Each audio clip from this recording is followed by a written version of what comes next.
Thanks to those joining me live and to those that will be joining me on Archive D-Style Boxing. Here I'm being joined by Joe Habib of Ringside Reporter. Of course, Knockouts with Nika, and it would be Christine without getting bumped out one time at least. You know, she should be on a little bit.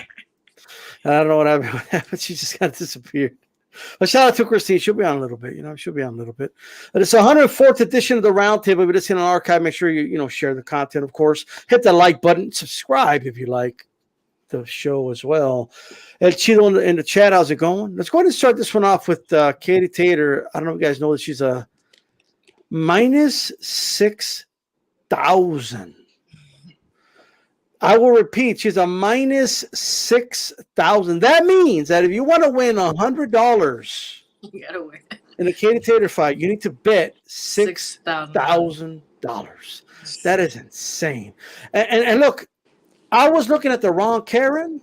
They said she's fighting a Karen from,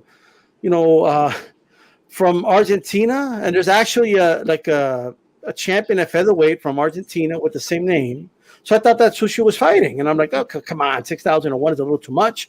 That's a different Karen, right? So she's fighting a different Karen, not Brenda, but Karen. I don't know. It's a whole messed up situation. Same last name, Carbajal or whatever. It's the same last name. Don't confuse them. But even when I was watching the Karen from featherweight, I said she's got no shot. When I saw this Karen, I said she definitely's got no shot. Okay, it's a massive. But you know what? Massive mismatch. But Katie Taylor, I think, has earned a showcase fight. Sure. She's earned a gimme. She's been having tough fight after tough fight. So obviously, I'm not going to ask you who you got winning. We all know the answer to that. But and I'll go first with this one. What are you willing to do if Katie Taylor gets upset? Like somebody beats her. If she loses to Karen. If she loses this fight, she loses all the straps on Saturday. I will delete my Twitter account. That's how confident I am that Katie Taylor's not going to lose this fight. I will press the delete button and my Twitter account, a lot of people might be happy about it, but will be gone. That's how confident I am. Beeb, how confident are you? What are you willing to do if Katie Taylor wins this fight? Loses this fight.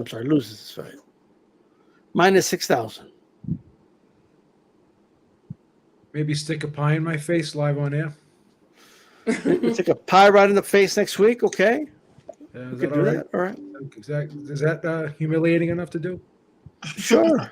It's not going to happen, but sure. Christine, if Katie Taylor loses on Saturday, okay, what are you willing to do? I'm willing to wear an I Love Alicia Baumgartner t-shirt. That's what I'm willing to do. So, Katie, she damn sure called you out. So. we got things to do, Katie. We have things to do. Okay. All right. It won't happen, obviously, but there you go. Nika? Maybe I'll not curse anybody out on Twitter for like a whole month. That's very hard for me to do. So that's asking a lot from me. Man, that's like half of the cuss words on boxing Twitter. Like, God. That's a big bet. I might have to take that one back. Let me think of something else. I'll come back to you. Katie's winning. No worries. I'll take that one back. I'm gonna come back because I don't think I could do that. What about a week? A week. A week. There you go. Not a month. Carmen said a month. I can't do it. So no cuss words for okay. I'll delete my Twitter account. How about 3 days? Yeah, 3 days. That's good. 3 days you can do. I don't think you could do a week. Yeah. There you go.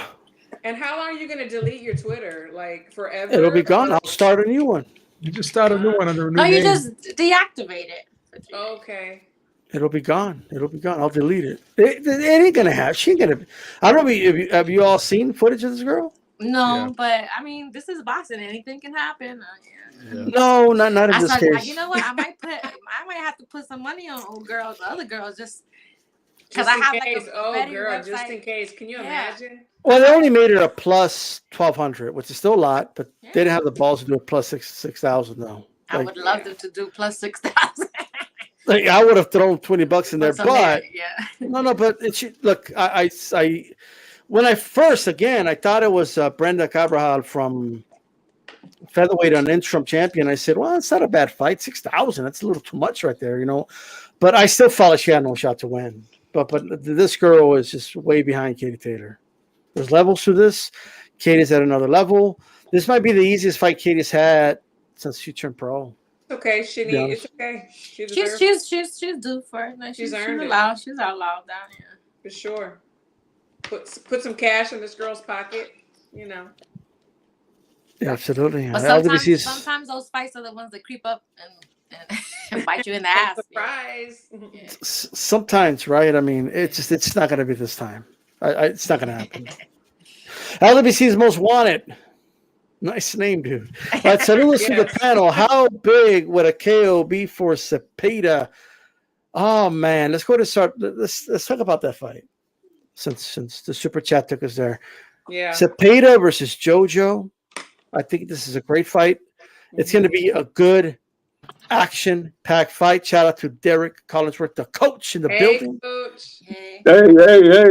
Hey, Coach, before we continue, I want to know how confident you are that Katie Taylor's going to win on Saturday. She's a minus 6,000. You got to bet $6,000 to win 100, right?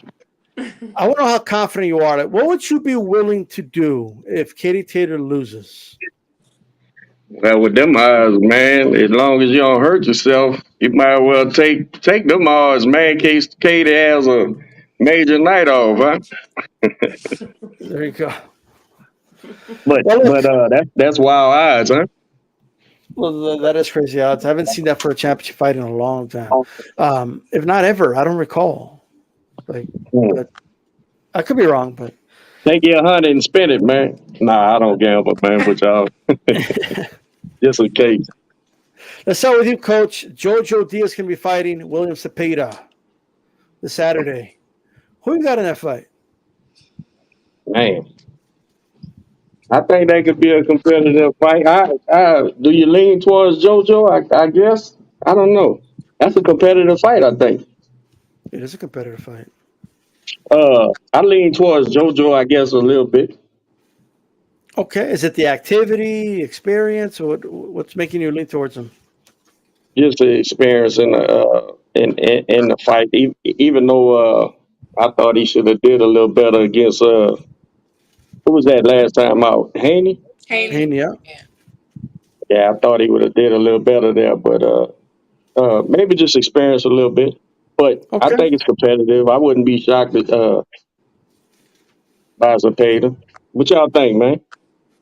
Well, let's check this out. Joe Habib, talk to us. What do you got in this fight?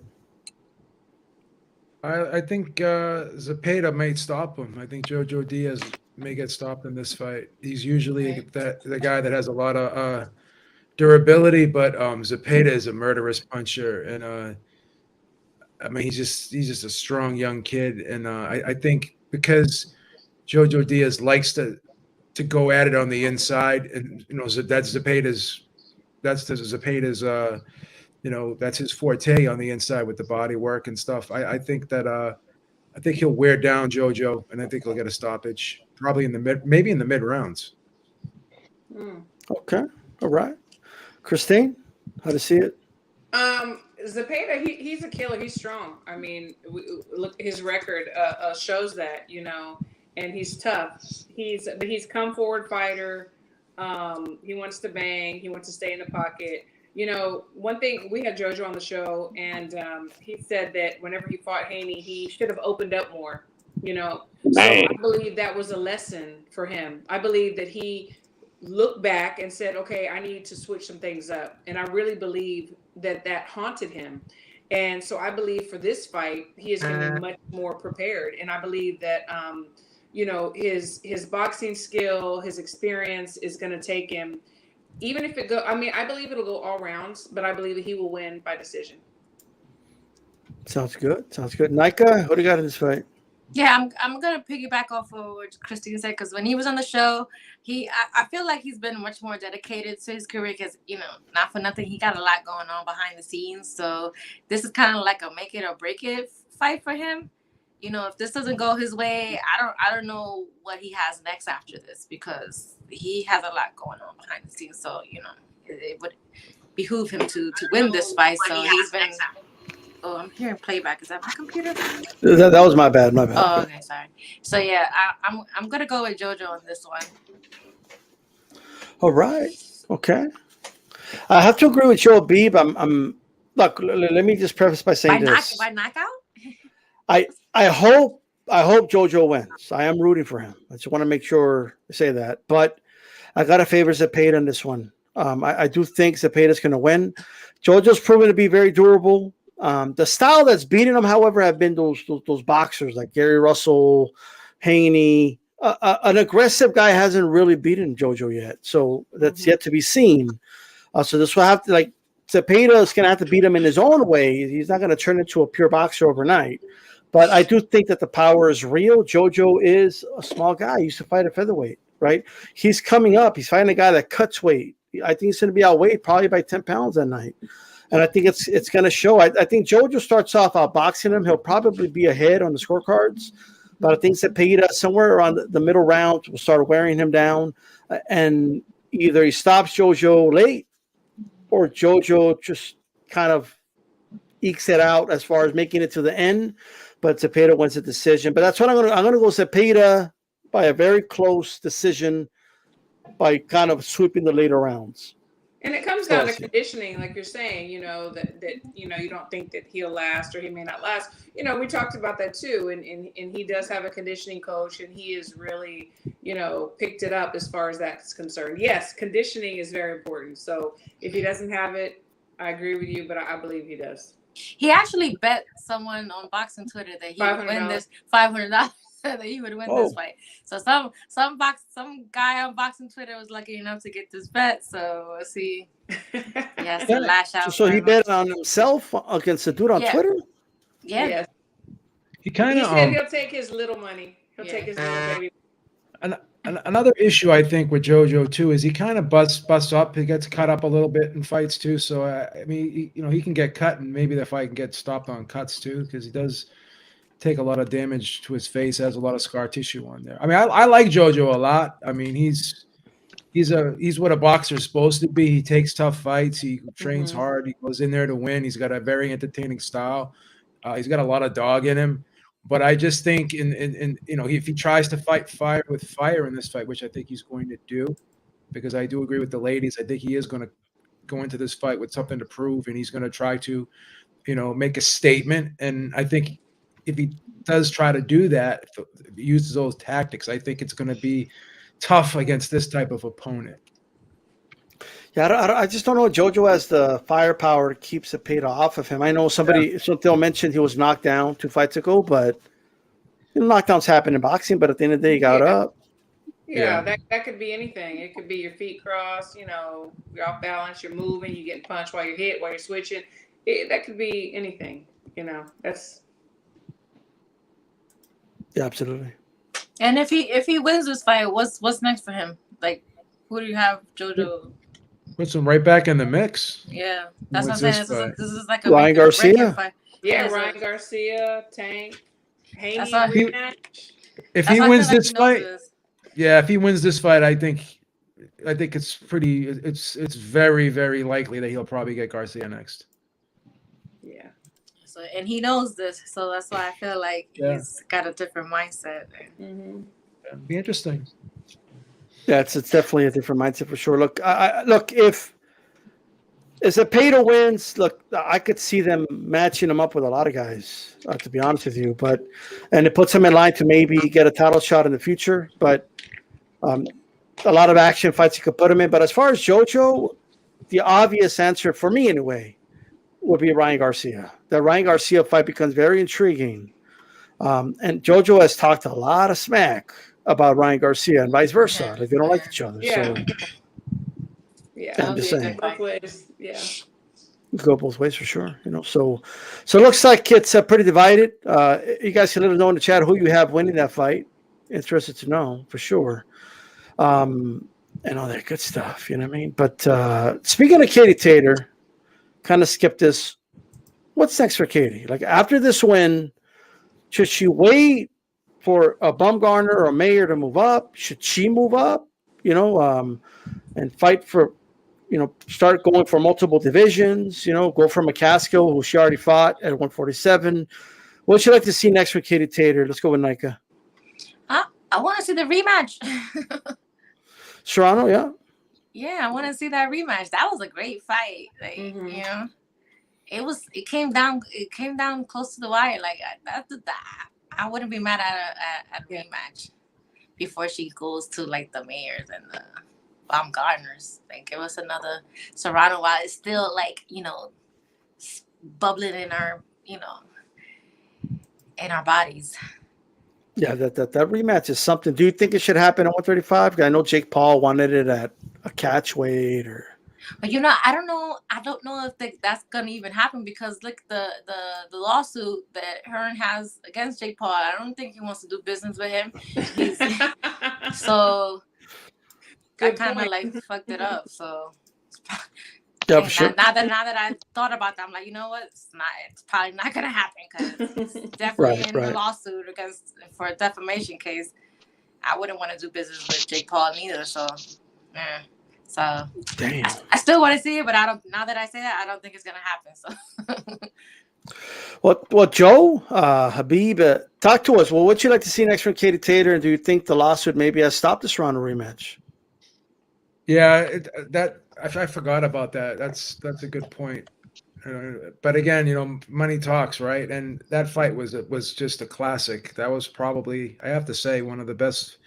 I'm just gonna say fights, I'm not gonna say women's fight. I'm gonna say that's one of the best fights I've seen in a long time. So, as a fan, I'd like to see that, but I question the likelihood of that because of some of the obstacles. But the McCaskill fight would be a great fight. But the thing about Katie Taylor is this too: she kind of walks to the beat of her own drum. So she's not gonna just move up in weight just for the sake of collecting belts. If she feels good at 135, she'll just stay at 135, and maybe she'll wait for the Bumgarners and the Mayers. So. But if she can't get Serrano, which is likely that she's not, then the McCaskill fight, I think, would be a great fight, the rematch. Okay. Christine, what'd you like next for Katie? I just have to say first, like, the very least intriguing fight matchup for me would be a rematch against McCaskill. That would be like bottom of the list for me.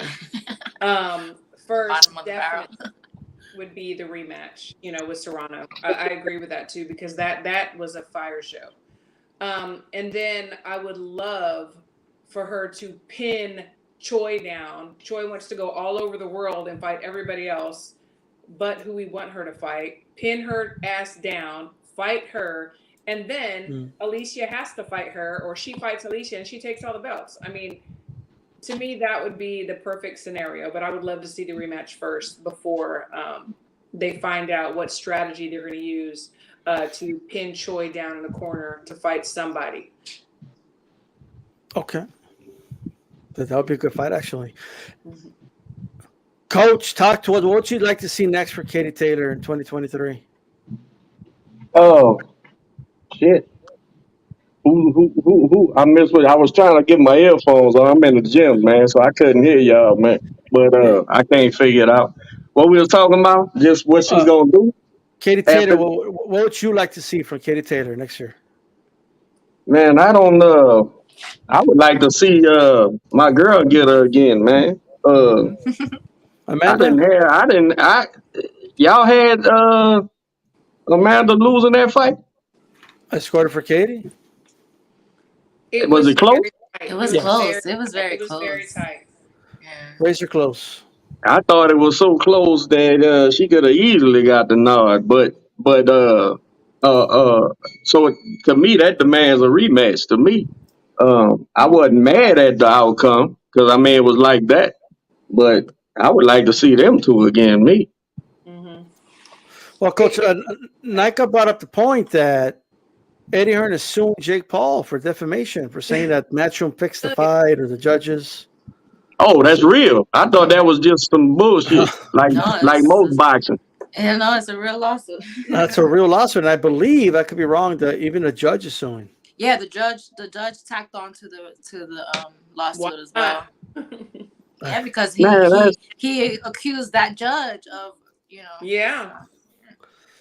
we live in a strange world, man. So you can't say what you want to say. I mean, you should be able. I don't know. I guess that's calling it what you calling it dirty or whatever. So you gotta defend your reputation. But This is hell, every fighter who loses say they got robbed. Every fighter say the. I done heard Broner say in the middle of the ring after a fight, it's all set up and y'all brought this guy to win and shit. Man, we live No, in but a. that takes money out of the judge's pocket, because if he has this accusation on him, that some people might not want to hire him to call their fights, like to judge their fights, because they think Jake Paul has some money behind him. So yeah, I understand that, but it's one thing. Michael, One thing saying you got robbed. It's another thing saying the judge took a bribe. From the bribe. Yeah, that's a big accusation. That's some extra shit right there. Yeah. I guess, man. But you don't like it, Coach? You don't like the lawsuit? Well, no, I ain't. I mean, I just want to see Amanda Serrano and Katie Taylor again. I don't really give a shit. But what I'm saying is, I get it, defamation of character and all that. But we just live in this funk ass this. We live in a strange place. I'm not from here, man. I'm like a dinosaur or something, man. Because you could.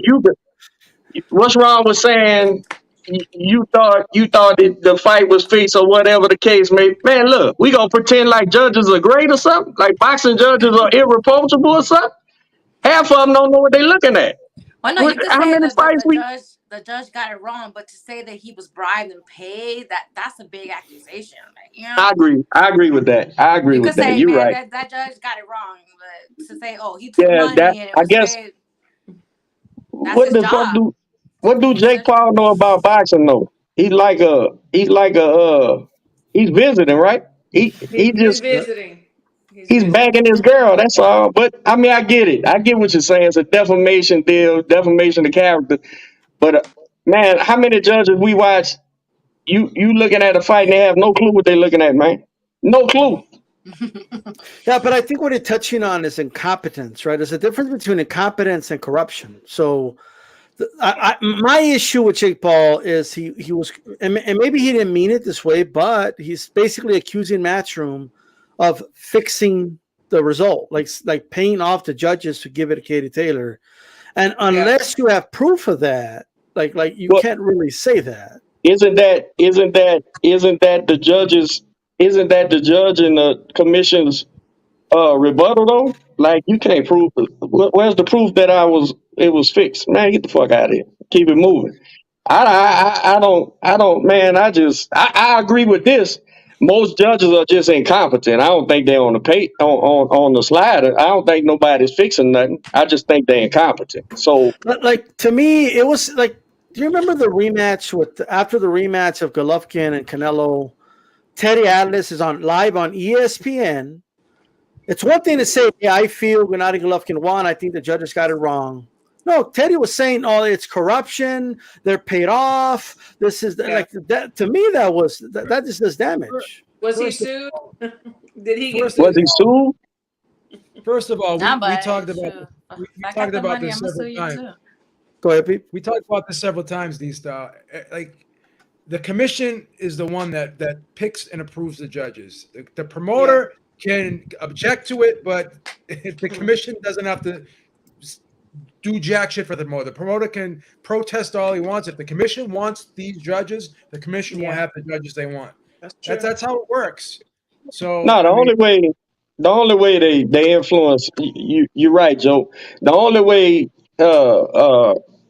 they get influence is when the promoter, when they fly them out and they take them to dinner and shit like that, and let them know my guy really needs to win and I got big plans and all that shit. But do they slide them? Do they slide them $100,000? No, man. But you might find a plane ticket back to Vegas because you and your girls anniversary is coming up. But listen, I'm not big on the corruption shit either, though. That ain't what I'm saying. I'm just disregarding what Jake Paul's saying. I really don't care because we're not talking about an institution with these judges that, like I said, even know what they're looking at. Perfect example. we just fought. We just defended the title in Dallas, right? It was a 10-round fight, and I'm Christina tell you, I'm conservative, bro, with everything I do. If a round's close, we lost it, right? I don't leave nothing up for the judges. But from the ring, I got the best seat in the house. I just ain't in there punching nobody. And I seen an 8-2 fight for us, right? One judge seen 8-2, one judge seen 7-3, fine. And one judge had to fight 5-5. And that's it's impossible. It was Yeah. impossible to see a 5-5 fight. So I lean towards incompetence. But I feel what Joe and Nike is saying as far as maybe it's defamation of character, and if the judge feel like it's gonna cause him a problem to get gigs or nothing. But hell, incompetence don't cause him no problem. What's the chick? She's always in the big fights and can't see what she's looking at. Bird. Bird. Yeah. But I've never heard anybody ever say that she got paid to do that. I've only ever heard No. I don't think she got paid either. I think she played ball with the side she was supposed to play with. That's all. Right, and it's unspoken. I mean, like, what's going on at the convention right now? Like, I've been to some of the conventions. I don't know. I mean, I'm sure I've seen it. Christine, tell them how important the conventions is for a fighter. Very important. When a promoter shows up and they're conventions. When a promoter shows up and they're giving, because they'll have a cause that they're doing, like the WBC, Right. WBO, and a promoter shows up and he's like, "Oh, I want to give to this cause," like or go. They're not doing it for the kindness of their hearts. No, and you go to the rankings and you say, "My guy's ranked 15. I want him to be ranked 10." Oh, okay. You want him? Okay, yeah, he's ranked 10. All I know, I gotta be in the board of the WBC. Like every time they vote on some, they go to Hawaii, like for some reason. You know what I mean? Like I want a trip to Hawaii. Yeah, Shit. right. Why not? Like we went to Hawaii and we voted on it. It's very political, and yes, I you hear- go to the conventions. You go to a nice dinner, and whoa, you see judges with promoters and managers sitting with. It's very interesting. So let me ask this now. Let me just really quick. Remy D. Thurman Arrows mandatory now. Yeah, That's very interesting. We'll touch on that in a little bit, brother. High and Low Sportsatorium, the channel where boxing is spoken with style. Thanks so much, brother. We'll touch on Remy's question next, but I just want to ask you guys this. So, I mean, let's say Eddie Hearn did take this judge. I don't think Paul has any evidence of this, but if he did take him out to dinner the night before the fight and they were popping bottles and popping Modelos, is there a case there for bribery? Nah, I don't think Ed is that stupid, man.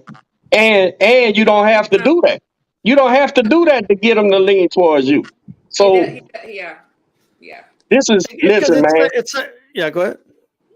It's the business of boxing. This is why boxing enthusiasts and insiders, trainers, guys, even media guys who understand how it works, is why we get frustrated. But at the same time, like I hear people say all the time, we need a national commission and all, like federal. No, you don't. You act like the United States government is great too. Nah, man, that's what you want to add to boxing? Some more bullshit? Listen, you just got to be in it. You got to be in it to understand. I know officials and judges and commission members. When they see me, I'm nice to them. So every time they see me, hey, coach, how you doing? Whatever. And guess what? If that makes them lean towards my fighter, good. That's what I want. I want them to give me a shot. I want them to rank my fight. I want them to, but this is the part of the game people don't understand. And I guess that's why I maybe dismiss what Jake Paul said. It ain't no big deal to me because it's just talk.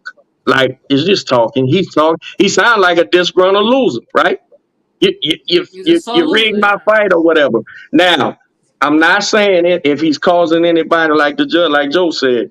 If you're going Nakir said it's going to cost him a appointment later. Okay, well, you got an argument to go say, man, this guy's defaming my character.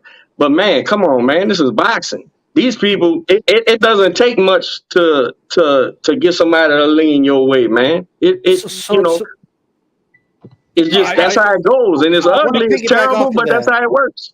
So I want to pick it back off of that and take it to this. So if I could be wrong though. Keith, what time Thurman? Keith Thurman.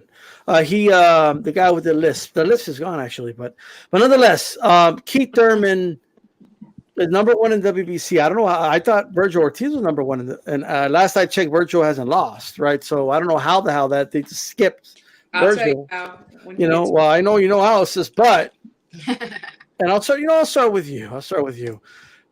What do you think about Keith Thurman being number one? I'm going to tell you how. Like I said previously, is Keith Thurman's people at the convention right now, or Virgil Ortiz's people at the convention right now? I'm telling you, it's political. People don't understand that. This is why this is happening.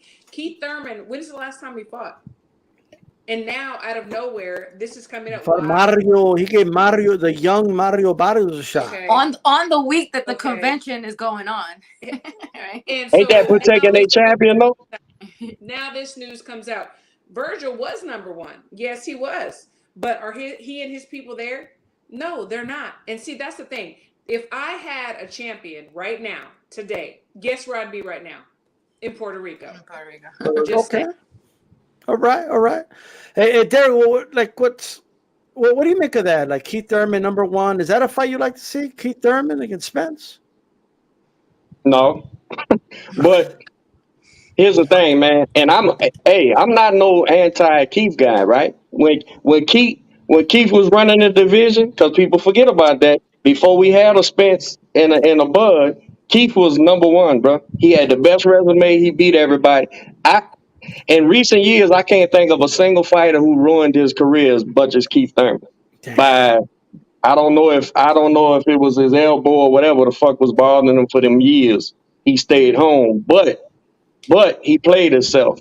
But ask yourself this: who the WBC is protecting? They champion. They not giving him the Bud thing got screwed off for whatever reason, and I happen to lean towards, if you're not gonna be transparent on the money, you could promise me percentage of anything, but if I don't know what the percentage is, then you're talking shit, man. So anybody, if I say Joe, my fighter D Style, bro, got the title, and I know you bad, Joe. So look here, man, I'm gonna give you $10 million plus 5% of the pay-per-view. And you say, cool, coach, that sounds great, man. Plus, I think I could whoop D. But who's going to show me? How do I track the pay-per-views? You going to show me the paper? Oh, no. I'm going to just tell you what it is. Hello. Crazy. That is crazy. You going to say, explain that to people so many like you going to say, trust you to let me know how much 5% is of whatever number. You going to say basically, so basically that $5 million you told me I'm going to get, that's what I'm getting. I'm not getting no back end, because the back end is going to be whatever you tell me it is. Now, if you don't know, in case people don't know, I'm going to let the cat out the bag, but I think it's now that everybody knows. The way how it works, man, is that double check thing. Now, how he funnels the funds or shake ups the funds, or does it come from a Showtime call for or whatever? I don't know. But I done been in there. I done seen the checks. In fact, my kid got 2 checks out of PBC when we fought for them. And we got the commission check. Then we got the check at home when we went by Jamel house and got the other check. Listen, but the problem is that it inflates the game. It fucks the game up. Perfect example, it makes these kids feel like they're worth more than what they are.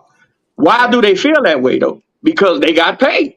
They got the check. They got the checking account. They got the big house and ain't fought nobody. And they feel like they're worth something. Well, I was just having this conversation. It's not that Al, I'm a fighter's coach, right? I'm a fighter's fight coach. I want the fighter to make maximum, because this shit loves nobody. When it's over, you're through. And you're going to have to take an ass whooping when you leave. So make all the money you can make. But when you do that, you fuck up fights like this one here that we all want to see. Regardless if you think EJ will win or Bud will win, that's neither here nor there. This is the top welterweights in the world. There's no reason for them not to fight. Bud ain't even got to deal with nobody, so he's free to do what he wants. But why are you going to tell me that? In fact, I heard through the grapevine that maybe Miss Christine could give me a wink or a nod, because I was told Bud said, "Well, look here, man, why you telling me how much Earl makes because of how much he sells and what kind of draw he is? Well, let me see his paperwork. Let me see where he's drawing. Let me see how it was worth that. Oh, no, I can't do that because I can't show you how we getting them paid. Now, that's not me saying I disagree with what Al's doing. Get them paid. Hey, that's why every time one of his fighters fight, the first thing out their mouth, they say Al Haymon before they thank God. You know why? Because of that double check theory, man. These are the things, bro, that fans, we sitting here in the fans. That's why I don't talk to the fans, man, because you don't know. You just don't know. But they swear they know, and they're blaming it all on Bud. You have no fucking clue how it really works. Zero, man. We just swear fought. they be in there. They swear they be We in know, there. but we. Facts. Go ahead. No, I said they swear they be in the negotiation room. Like if you're going back and forth with these fans, when they really, and they don't baby even girl, they really just rooting for their fighter. Yeah. They really just rooting for their fighter. That's all. That's true. But just to finish going around here, Nika, what you think about Keith Thurman being number one in WBC and or mandatory or whatever? Is that a fight you'll be interested in, him against Spence?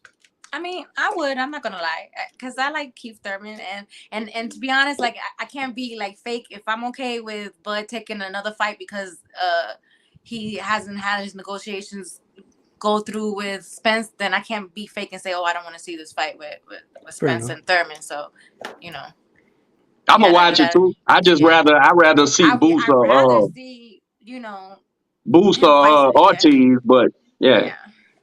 But you know. Yeah, no, I agree with that. And Joe, real quick, what are your thoughts about Keith Thurman? You know, he's number one. Would you be okay with that fight? I wouldn't be crazy about it, but again, I'd watch it. I wouldn't make a big stink about it or like cry and complain about it and say, oh, what is Errol Spence doing? This is disgusting. This is horrible, like some boxing fans do when they don't like a fight. Yeah. Because you know Boots ain't gonna, you know, he's not gonna get Errol Spence, and you know Virgil Ortiz ain't gonna fight Errol Spence. So I mean, who else could he really fight? I mean, Stanionis would be a great fight, but I think Stanionis got a fight coming up too. So it's not a horrible fight. It's not the best fight, but it's not a horrible fight either. So I could swallow it.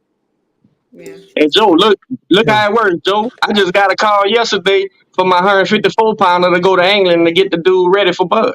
So it's you know what I'm saying? It all works out. But if you don't understand that, you mad and complaining because your fight ain't what they call that confirmation bias. If your fighter don't get it, now it's all wrong with them. Something's wrong with them. They didn't do it. And it comes down to taking care of your family. You know, your guy got the call, so you know I'm sure he's gonna go and get his bread to take care of his family. I mean, it comes down to that. The problem is this, and I say this all the time: you can't hold someone to a standard you wouldn't hold for yourself. You got to put yourself. And everybody, when they're negotiating their money, when they're going on a job interview, everybody try to get what they can get.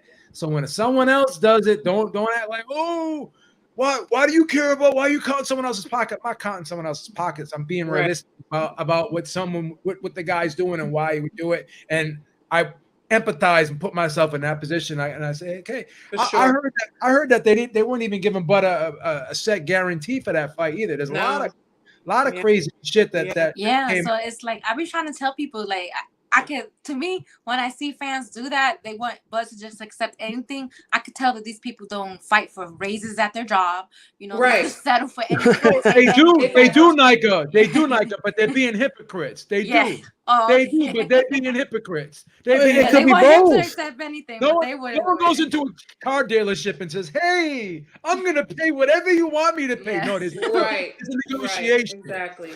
Well, I mean, men don't do that, man. Don't overlook the PVC court, baby. Don't overlook the PVC court. It's a court over there, man. If they got something, everything's dirty and it's a setup against them, man. So you know, when really it's just not knowing how the shit works. That's all it is. And you rooting for your guy, man. That's all. And here's another thing that I just gotta throw this out there.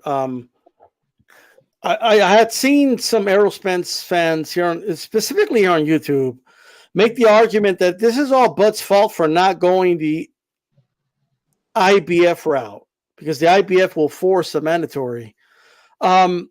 First of all, there's no guarantee of that because Spence hasn't fought a mandatory in I don't know how long since Ocampo. How long ago was that? All right, but not only that. So okay, fine, ladies and gentlemen. Crawford didn't go. It's shame on you, Crawford. That's what you should have done. But I know of somebody that did go the IBF route, and his name is Boots Ennis. He went the IBF route. He's the mandatory, and he said he wants to go fishing. He's calling Spence out. So maybe we should do that fight. You're saying Crawford fucked up by not going the IBF route. Boots went the IBF route. I see his boot prints on the IBF route right now. Man, Boots needs to fight somebody, man. They need to get him a fight, man. He fought.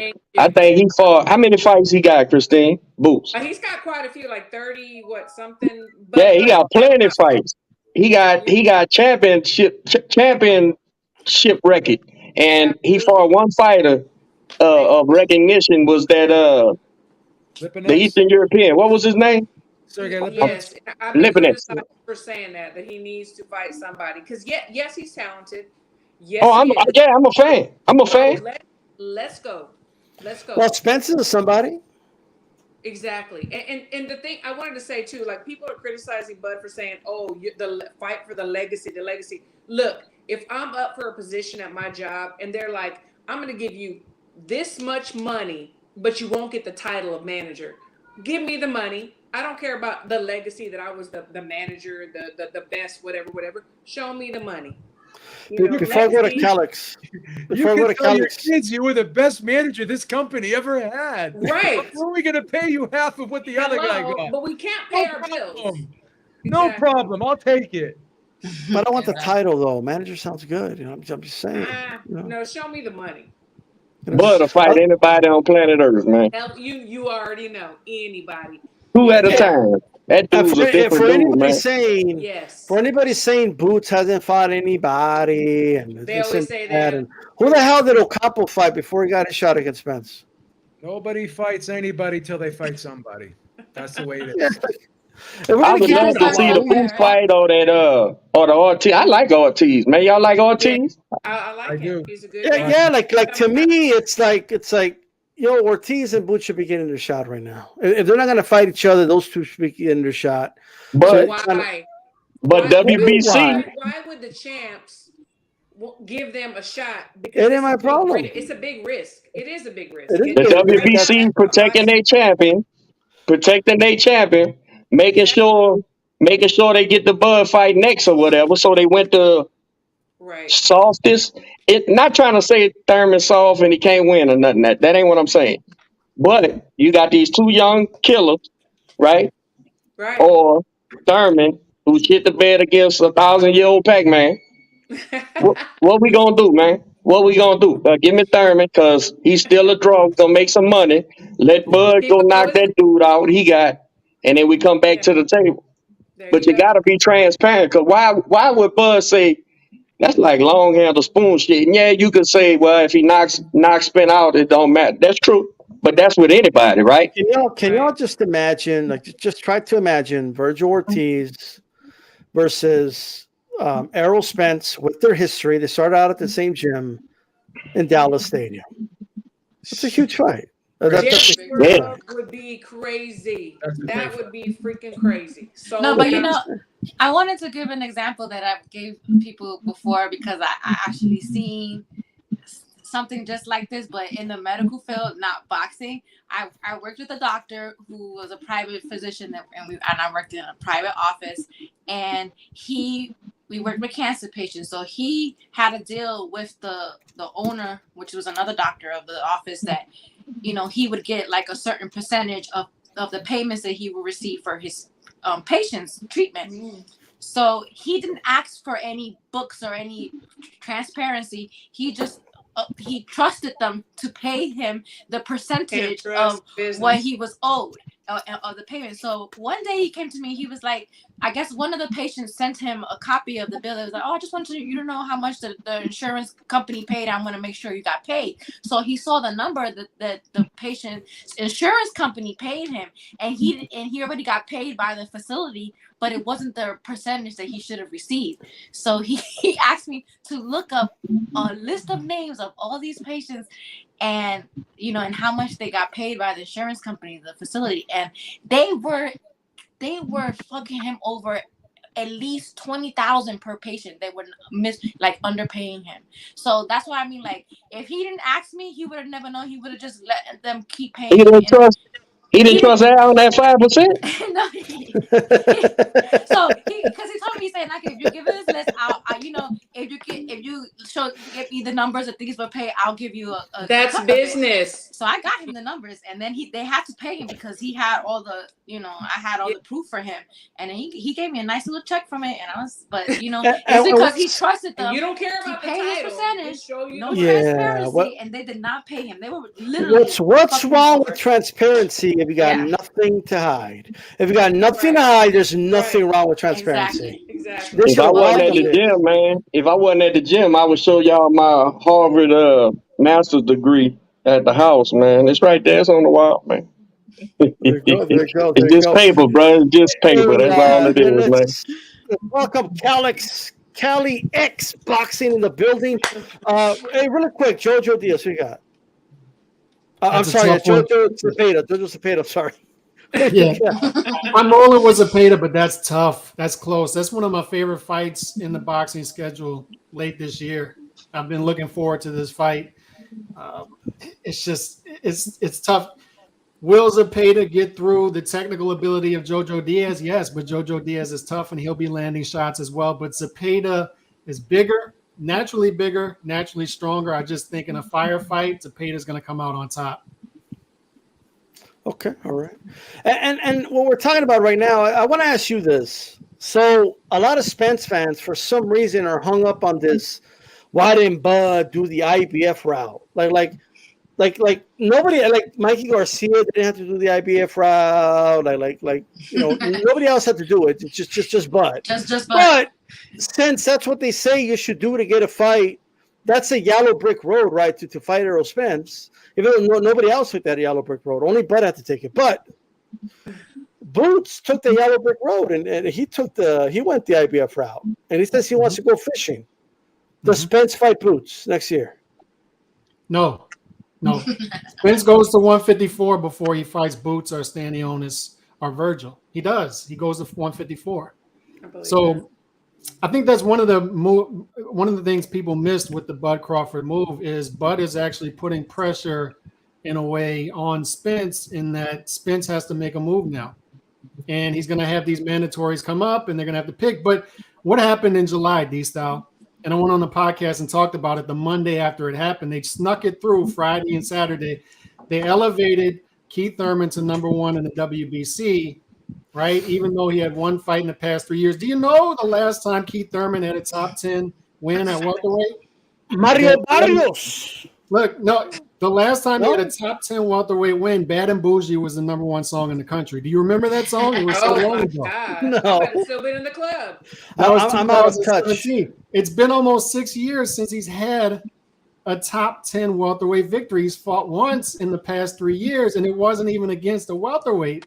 And he didn't even knock out the junior welterweight that he fought at welterweight, who, by the way, had just been knocked out by a lightweight. So what I'm saying is Keith Thurman and all that, and how they elevated him and pushed him ahead of, he was behind Evanesian, he was behind Virgil Ortiz. They bumped him up. And why did they bump him up?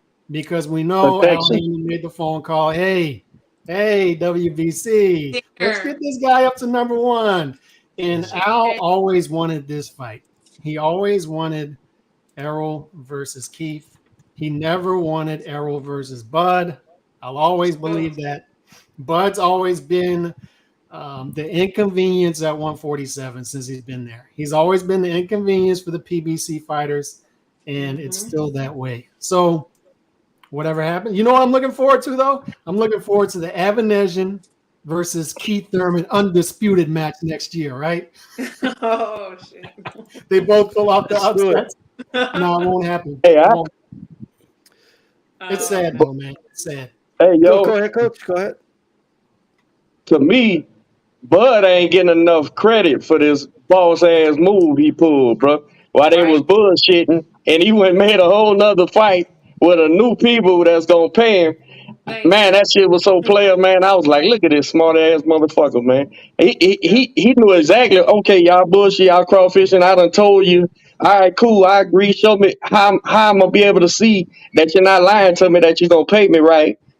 No, you're not gonna show me. Okay, well, y'all figure that And out. he's not gonna wait around. He's gonna keep it Man, moving. that was so player. And the thing about it was listening to people get mad again. I just know it's confirmation bias and it's fans just mad because they guy ain't getting a fight. But yeah, man, that move there was so killer. Hey, I just wanted to go over this that just came out. Andy Ruiz tweeted out that this fight's next, and I don't think Andy Ruiz realized this, but in this picture, he's looking at the eyes of Wilder, and Wilder's about to knock him the fuck out with that right hand. I don't even realize that. Like he's in position to get knocked out. Not good. He Right by the posted right this, hand. like, dude, like you literally posted yourself about to get knocked out, like in this picture. But It's funny too because he's got it so his jab, like Wilder slipped his jab and he hit it right in the line of the right hand. It's a bad look. so I just want like a quick early thought. You could always change your mind later, of course, but early thought. Calix was going to win this fight if it happened. Oh, Wilder, easy. Like what round? 3 or 4. 3 or 4. Damn. Yeah. Okay. Yeah. All right. Ruiz isn't going to be able to handle that right hand. I'm telling you. I mean, he couldn't handle it in the old picture he posted. Look at this. Nika, who do you have in this? Whoever sent him that picture set him up for the jokes. Hey, but Nika, who do you think is going to win this fight if it happens? Wilder. I don't know how dedicated Ruiz has been since he won that fight against Anthony Joshua. I feel like he tried to live up to that fight that he beat him in, but he hasn't been the same to me since that fight. I feel like the bigger Andy Ruiz was like hungrier, like he wanted it more. Now I feel like it's just for the money and he's not really like, and like he got knocked down by like Anthony Joshua punch. So can you imagine a Wilder right hand? Nah, I don't see him lasting long in there. It's not happening. Damn. All right. Just Christine, being what do you honest. got? So Ruiz is just living high off the hog. It's like, you know what? My name's out there. I'm getting these big fights. I get to eat steaks every meal. I'm good. Like I'm with Nika. I don't think he's serious about it. I don't think he cares. He's getting that fat check. Everybody knows it. So he's gonna fight Wilder next. And yeah, I mean, is this the first round? I think he'll get knocked out in the third round. I really do. Damn. But he was a champ. He was a former champ, so they're going to keep calling him, for a while, and he'll be able to eat steak 3 times a day. And he's happy with it. Okay. Coach, who do you got in this fight if it happens? Fat Andy, as long as he comes in fat. I don't want obese Andy, but give me 263, 260, 262 Andy, and we gonna get him out of there. Whoa, okay. Do you think it stops Wilder or a decision? Nah, we gonna knock him out. Oh, I hope you're right. okay. All right. Beeb, what do you got? This picture not counting. Wilder by knockout in the second round. I don't think it goes 3. Damn. He'll knock out 230 pound. 230 pound Andy gets cooked, and 280 pound Andy gets cooked. But I'm banking on we gonna come in fat shape. 260. Okay. 260, man. Well, what about tattooed in the ass, Andy?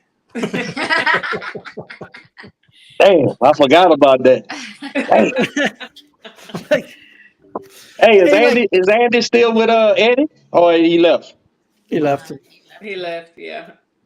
Damn, that's not a good sign. Yeah, but Eddie's the one that got him down to 230, though. Yeah, but you know, he needs somebody. Nah, he was good with what's my guy? Robles. Yeah, Robles. Who's he Yeah. with now? I actually don't know. Actually, I don't know nobody who knows. he's with right now.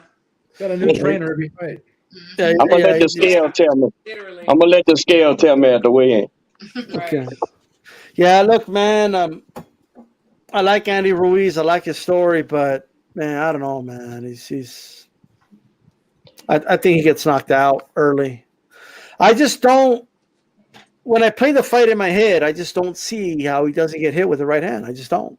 Like I Yeah. have a hard time. He's gonna stay right there. He might eat one or two of them, maybe. But like, is he going to eat a third or fourth one? Like, I don't know. He could barely eat the punches from what's the old boy? What's his name? Joshua? He was scared of Andy though. He can't take them shots. Scared of Andy can't take them shots, man. Oh, we're talking about Ortiz? No, not Ortiz. He started cursing after the Ariola. Oh, Ariel. Yeah. Ariola was on his ass, man. But that was 239-pound Andy, though. Yeah, that don't count, man. That's skinny Andy, bro. We can't do that. He needs to lay out the salads, eat more steak. You know what I mean? It will. The trainer Andy won't let me root for Wilder, bro. He's so fucking trash, man. He just got AIDS in his hand, bro. I don't know, man. That's crazy, man. If he touches you, you're out of there, man. It is crazy. And you're right. If he catches him on the button, it's over with. I'm a 1,000% believer in that power. You know, it's whatever, man. Whatever he hits you with, it could be glancing. You're out of there, man. And it's a wrap, absolutely. Well, let's talk about a fight coming this weekend. All right, Vasil Lomachenko, the Matrix, is going to be fighting Ortiz. It should be a very interesting matchup. Lomachenko, I expected him to be a favorite. I was expecting like a minus 700, minus 600, but then I saw it was a minus 2,000. Oh my God! He's a T2000 now. Calix, how do you think this fight's gonna play out on Saturday night? I actually have it at right now at minus 2,500, so he's a 25-1 favorite. Okay, and I think it's going to be all Loma. I think it's going to be a showcase fight. This is a guy he knows, former sparring partner, but he is a good fighter. Jermaine's a good fighter. He just beat Jamel Herring. He impressed me in that fight. He's a good fighter. But once again, it's levels, and is this guy ready for Lomachenko? And I think he's going to have some shock. He's never seen anything like this before. And I think we're going to waltz right into a Devin Haney versus Lomachenko fight, which we will get in the spring, I do believe. So I think we're going to see the same old Lomachenko that we've seen in the past. Apparently, the shoulder surgery went well. He looked good against Nakatani last year. He looked good against Comey. And like the stats he's put up, I was looking at CompuBox. He's top 10 in 7 different statistical categories. He's fought all 7 of his fights at lightweight have been against top 10 lightweights. He's just putting together a Hall of Fame career right in front of our eyes. So I think it continues. And the big question is what happens next to me. But I think he's going to stop Jermaine, and that's no disrespect to Jermaine Ortiz. I hope Jermaine Ortiz shows himself well. I hope he does well in there and at least shows well in a loss. But I think this is just going to be all Lomachenko, and he'll eventually get the stoppage. And the big question is what happens between him and Haney after that. Yeah, well said, well said. Nika, will this just be another routine fight for Loma, or do you think the young kid Ortiz has a shot? I mean, everybody has a fighter's chance, but I don't think it's going to follow through in this fight. I already think they already have big plans for Lomachenko, so even if we were to think that Jermaine would to win this fight, I think we might have some disgruntled fans if the cards are like crazy. They're already talking about, Devin Haney. Like they have too much set up for Lomachenko for him not to win this fight. So I'm gonna put my money on Lomachenko. I mean, yeah. So I didn't know this. Jermaine Ortiz was a former sparring partner for Loma. Yes. Yeah. But he's. I mean, look what happened to the last sparring partner that somebody had. Those are the guys. They're in there for a reason. They're well known by the A-side fighter. Hello. Lomachenko hooking knows up. him in and out. They're He knows, dancing. just They're like dancing. Wilder knew. Yeah, Wilder Wilder knew was him. the last one who had a sparring partner. Yeah. I mean, look at it. So, yeah, that doesn't Christine, mean anything. is this Loma just hooking up a former sparring partner or what? Is that what Yeah, this so is? the thing is, yes. I mean, whenever you fight your sparring partner, yes, it's You just doing him a like solid? Doing him solid. Little beat that's tactics. your dance partner. You know what they're gonna do. You know the rhythm. You know the next move, whatever. You know, Ortiz is he's talented. Like I think that he's gonna do big things. I do. Like I think he's very talented. But Loma's gonna be. I don't think that Loma's gonna stop him. I really don't, because Ortiz is his sparring partner, has been his sparring partner, so he knows what to avoid, what not to avoid. When to get into the deep waters, when not to. But I do think that Loma's going to win, but I think it's going to be by decision. Okay. Majority decision. Majority. All right. Yeah. All right. By the way, do you still stand by your statement from 2 weeks ago about the Wilder fight? Yeah. Okay. All right. I'm just asking. What was the statement? Absolutely. She said, I mean, you could tell him. No, I mean, Wilder had a sparring partner there, and there's sometimes there's an unspoken rule, an unspoken agreement, and I believe that it played out the night of the fight. Hey, let's get our money and let's go. I know my part, you know your part. Did him a solid. That's all. So Joe Habib. Oh, you didn't think he got knocked out, or you? I mean, did him a solid. Let's just put it that way. Ooh, Lord. He got his check, and He bought out gracefully, got his $1 million, and he retired the next day. Oh boy. Oh shit, huh? He looked out to me. Little cash out fight. I mean, He looked did knocked the fuck out to me. He did look out because he was supposed to make himself look like he was. Man, that motherfucker needs a role with Denzel on the next one, man. Because Disney movie. He was falling forward. Oh boy, here we go. And he ended up leaving. So, you tell me what happened. He wasn't falling forward. He was stepping in. But that's a different story. He was up to the commentary and watch it. y'all know what punch knocked him out, huh? You know what punch knocked him out, huh? 260 falling forward, but then somehow lands on his back. I don't know. He actually landed on the side, kind of, and then back. Landed on his ass. I watched. But with that said, B, is Loma gonna do a solid for his friend? Is he gonna put a showcase? What's gonna happen? Solid. He's giving him a payday, man. Sparring partners are sparring partners for a reason. They're there to give the guy work. They're not there to win. With all due respect, So I just think that Loma. I think Loma will stop him. Actually, I think Loma's been sitting down on his shots. I think he's been fighting a little differently. I think he's making a concerted effort now to try to get guys out of there. Right, still boxing, but he's throwing more power shots, more now than ever, and he's going to the body a lot too. He's really trying to break guys down now. He's getting rid of a lot of that finesse stuff, and now he's taking it to guys. He's walking guys down. I mean, he walked Comey down in that fight. He was kind of like bullying Comey, right? So and that was that, man. He impressed the shit out of me, man. Because Comey's a real guy, man. Yeah, this is going to be kind of a rerun of that fight, but I think this time he's going to get him. He's going to get him out. So before I get to Coach really quick to the chat, make sure you hit that like button, subscribe if you like the content. We're just 6 away from 50 likes. Come on, just hit the like button. It takes 2 seconds. You know what I mean? Jab that like. You know what I mean? Hey, Coach, is this going to be the Lomachenko, the Matrix show, or is it? Do you think an upset might happen here? Nah. I'm not a Lomachenko guy, but I still know who he is and what he is and how good he is and all that shit. And I'm agreeing with the panel as far as sparring partners and you're giving the kid a shot and his last fight was before the war, right? Was it Comey or was it He did. Yeah, it was before. The Japanese I went kid? to that fight. Yeah, I went to that fight. It was Comey last? It was Comey in December.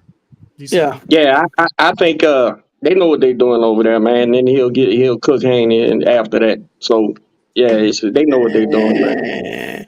Well, Coach, since you went there, the next question was, what's next for Loma? I mean, obviously the Haney fight, but you think he beats Haney?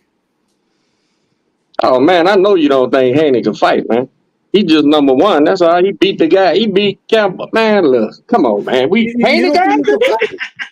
Come on, man. Uh-oh. No, look, Haney's the man because he beat the man who beat the man who beat the Right. man and all that. He deserves all the credit. And going whoop Camboso Camboso twice in Australia. I mean, he deserves all the credit. I'm picking, but nah, man, he's not on the level of Lomachenko, man. Come on, man. That's All right. crazy to me, man. That's crazy that people think this dude's so high up on. You gonna lose me on that one, bro. I'm not no Haney guy at all. Not even a little Okay. bit, man. Not even a little bit. Man, okay, all right. And now let me just say that I do think it's going to be the Matrix show. I think Loma puts on a show, and I think he stops him late for sure. Herring wasn't the same in that fight. It wasn't the same Herring, and I think people are overvaluing that win, in my opinion, right? But we'll see. But with that said, I believe that Loma beats Haney, but I think it's a really close competitive fight. I really do. What? Like I think in a competitive, like a 6-4-ish, or what am I talking about? I'm still stuck on women's boxing, bro. A 7-5-ish type decision. You know what I mean? I do think for sure that's how I personally see it. Right? We're gonna have them Amanda Serrano judges on this one, huh? Nah, I'm playing. We're gonna have to sue those judges. No, but Joe Habib. Obviously, it looks like that Haney fights next year. Who was your favorite in that fight? I'm gonna shock Coach. I'm gonna pick Haney, taller, longer guy. Gonna keep him on the outside. He don't use none of it though. He's gonna keep him on the outside, and I think he's gonna be getting off first. And I don't think he's gonna let Loma get in that mid range. Loma's a mid range guy, and I think he showed that he had problems when Teofimo kept him on the outside. And I think Haney can do a lot of the things that Teo did, and I think he's more disciplined, and I think he'll follow the game plan, and he'll fight a smart fight throughout the full 12 rounds. I don't think he'll have any letdowns mentally in the fight. And we're gonna have to play bet on that one. I'm gonna have to buy you dinner, man. If that shit happens, man, that's tremendous. You got to go with the youth, man. You got to go with the youth, the up and coming guy, man. Man. He's gonna pass it to a young guy. Okay. You can't box a Christmas gift. Well, go ahead, man. Christine. Who do you got next year, Christine? Assuming that fight. He's been proving me wrong, Joe. He's been proving me wrong, though. If you would have asked me 2 years ago, I would have been like Lomo hands down, 100%. But today, the last 2 performances that I've seen of Haney have been very good to me. Like I was not a Haney fan. I wasn't. But his last 2 performances, he is boxing. He loaned you his Charger, and you say you weren't a fan? He loaned me his Charger. He was so polite. Exactly. He did. And he gave it back. I was like, I'm not getting it back, but he gave it back. I was like, okay, you're a good boy. But no, seriously, he looked really good his last 2 fights. Like, and I know that people talk about pillow hands and this and that, and he doesn't have that many knockouts. But I believe that his power is coming forth, and I believe that his boxing skill is coming forth even more and more with each fight. So to me, that is a 50-50 fight, and I don't want to say who I think is going to win until it's made, and I see what's going on both sides. But I'm going to say it's more competitive than people think it is. Just say Haney, Christine. I'm leaning. You're leaning Haney. You're leaning Haney. Come on, Christine. But yes. Yeah, you don't want to write the fans now. Somebody said pie bet for that fight, Beeb and Coach. You guys down or what? What's that mean? A wedding cake bet. I'll stick a wedding cake in my face. The loser needs to put a pie in their face on camera. Oh, I'll do it. Yeah, I'll do it. I'll stick a wedding cake in my face. Okay. I'll do it. I don't think Haney wins around, but go ahead. All right. I'll do the pie thing, man. Okay. Christine, I thought Haney looked good in the JoJo Diaz fight too. That was a really good fight. Yes, he really did. I really thought that JoJo was going to I picked JoJo in that fight too. Me too. So Y'all should have. Shit. it's learning on the job. Like he's getting better and better every time he gets in the ring. Like he's one of those that I believe that he is getting better and better every time. So let's see. That's 2-2 so far. So Nika, Haney, or Loma? To be honest, I want to see what Lomachenko looks like this weekend because not for nothing, he is beatable. Teofimo beat him, so I can't really take. She's leading Haney too. She's So leading I Haney. can't really just say Haney doesn't have a chance. Teofimo beats Lomachenko, so it's not like he's unbeatable. So you know, I Man, we think Haney is a Theo. God damn. Well, I mean, Cambosos beat Teofimo and Yeah, beat man. the shit out of Cambosos. Coach, So I mean, you can't 2 times. can't pick a fight, Coach, because you don't like how a guy fights. No. You're 100% right. You're 100% right. It sounds effective. People don't like how he fights, but it's effective. 100%. And like Christine said, he's been getting better. Right. 100%. I still think he's shit though, and don't win around. But let's go. Get him, Coach. So you're just pleading the fifth, Nika? You're not gonna pick?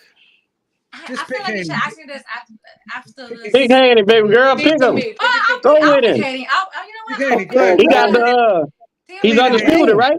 Teofimo made So let's see. made Lomachenko Let's see. Talk like yourself an out average of Haney.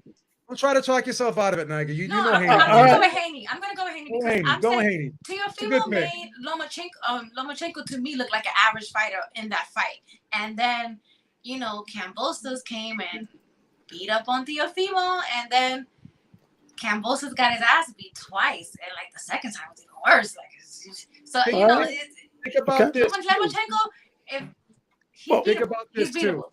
And you know the young stars are starting to rise. They Think about shit. think Really about quick, this. Big. Go ahead. So, like I said, he's a mid-range guy. He got short arms. He likes to get in that mid-range. He gets close to freaking Haney. What's Haney gonna do?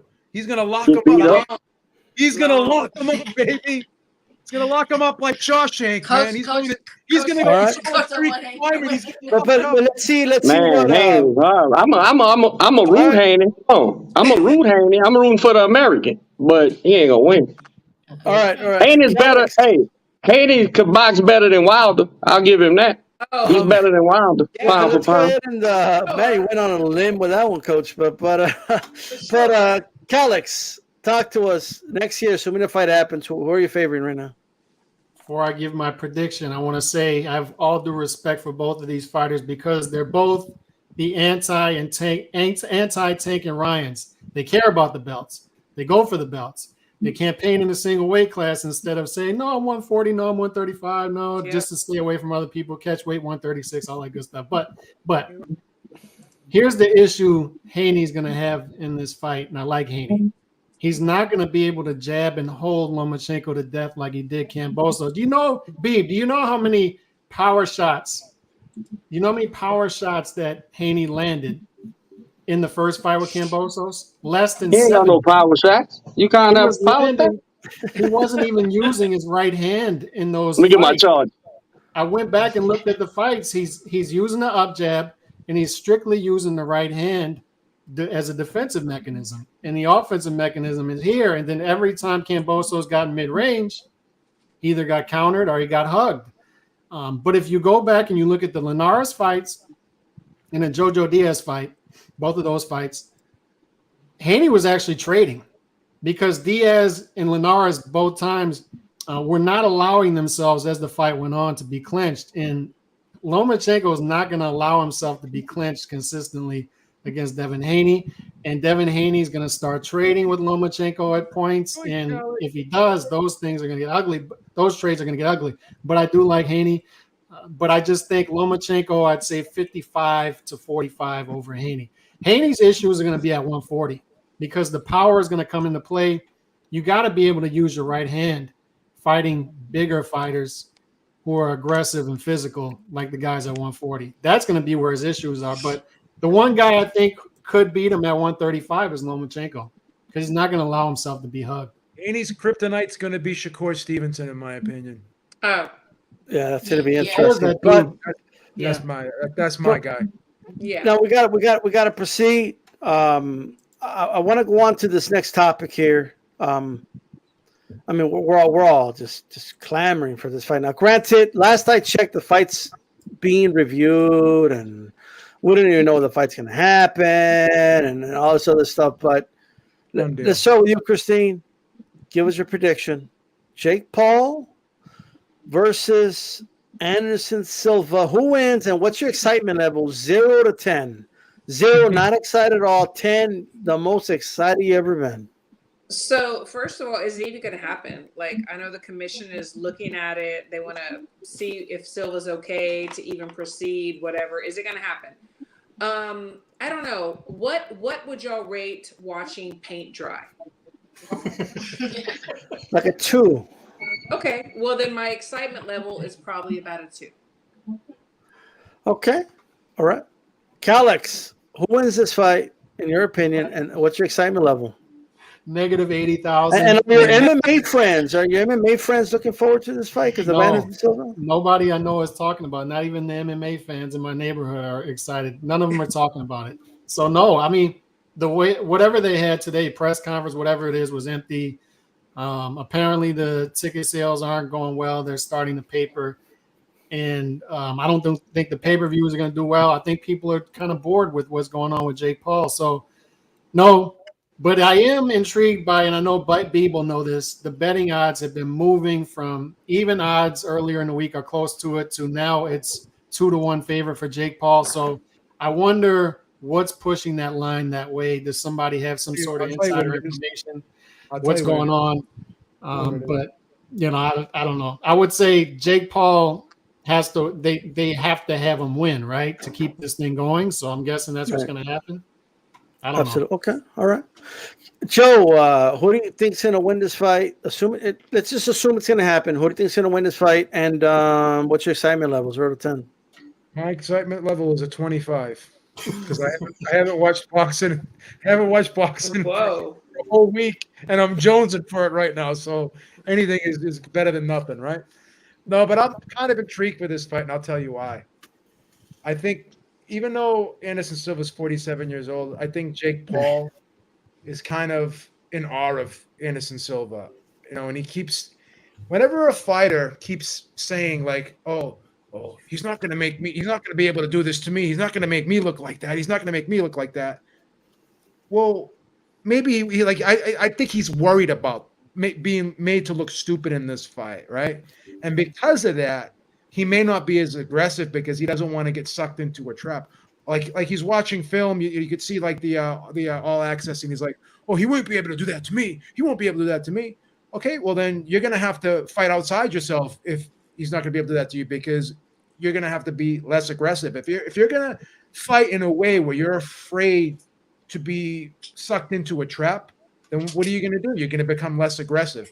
And the only way to win this fight is to be aggressive and knock Anderson Silva out. Because I don't think he's a better boxer than Anderson Silva. Anderson Silva is a very underrated boxer. He's probably the best in the MMA world. He's probably has the best boxing skills out of any MMA fighter of all time. He beat Julio Cesar Chavez Jr. So and he's a southpaw. Jake Paul never fought a southpaw before, right? And then when he was sparring Hasim Rahman, they told Hasim Rahman you can't go southpaw. So I don't know. I mean, is he going to learn how to fight southpaws in one camp?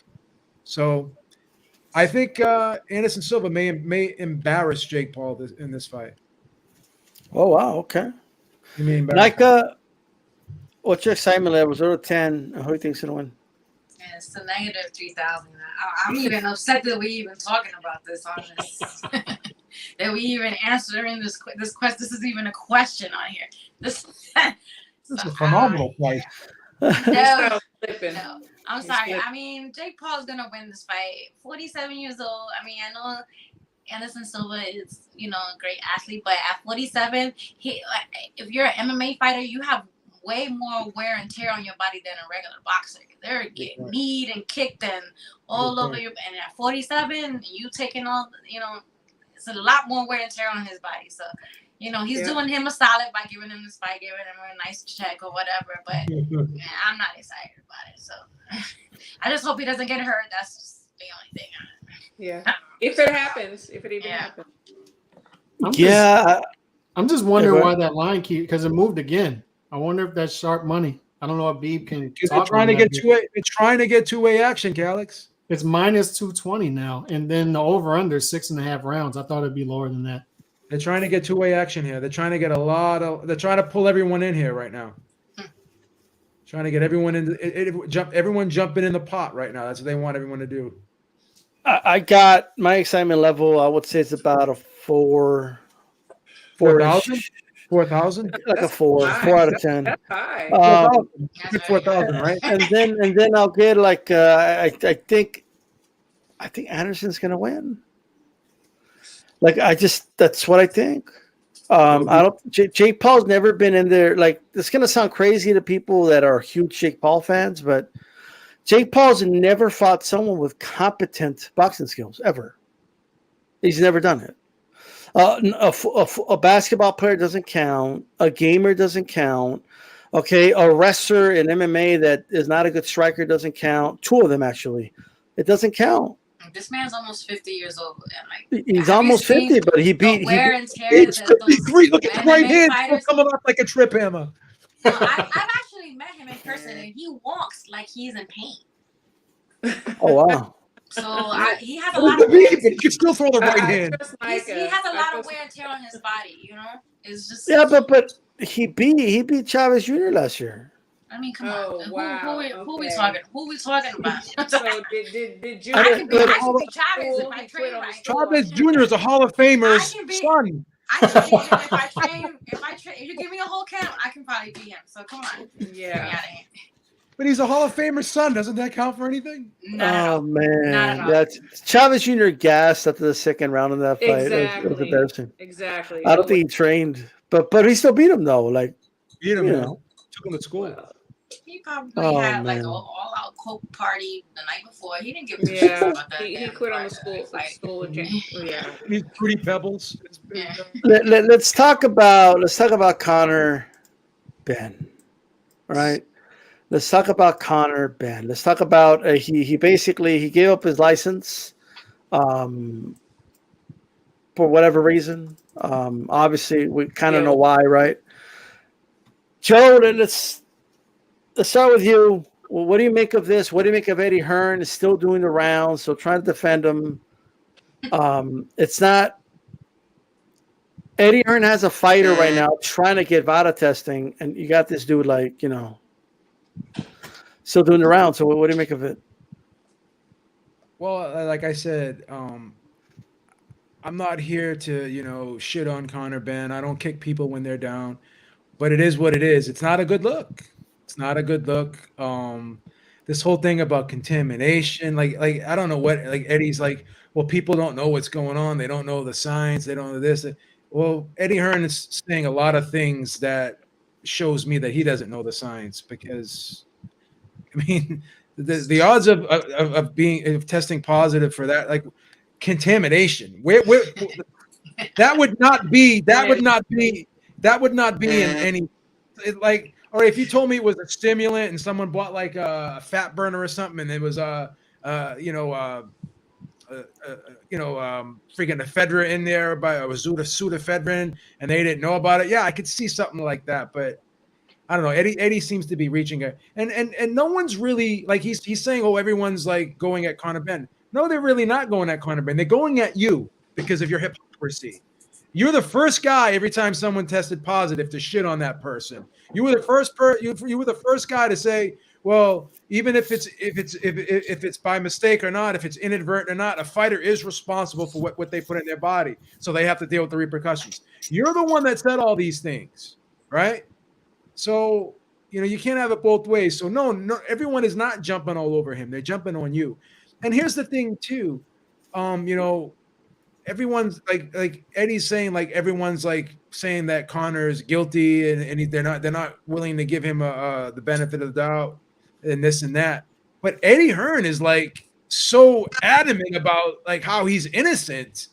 Like I know Conor Benn. Okay, like what does that mean? You know someone, you're friendly with somebody. That doesn't mean that you know what they're putting in their body. There's no way you could know what that person is putting in their body. Oh, well, if you knew Conor Benn like I knew Conor Benn, maybe that's the problem. Maybe you know him and you have a friendship with him, so obviously you're going to be biased towards him. So again, it's just everything Eddie Hearn has been saying has not helped the situation. It's actually, let me take it to just to ask you this: should a fighter even trust Matchroom and do VADA testing if it's under a Matchroom card and they're fighting a house fighter that's part of Matchroom? No. say something probably that it isn't going to sound too flattering to Matchroom, but VADA is in place for not the Matchroom fighter, but the opposing fighter. In my opinion, and I said this on our show on Sunday, a couple Sundays ago, with Eric and myself, I said the reason why they were so adamant about having VADA testing for this fight was they were concerned about Chris Eubank Jr. because they wanted to know if he was going to be taking something in order to get down to a weight that he hasn't been down to in a long time. So once again, VADA testing to me seems like it's not for the house fighter on a Matchroom card. It's for the B-side fighter. So VADA, or nada? Well, what should be the standard?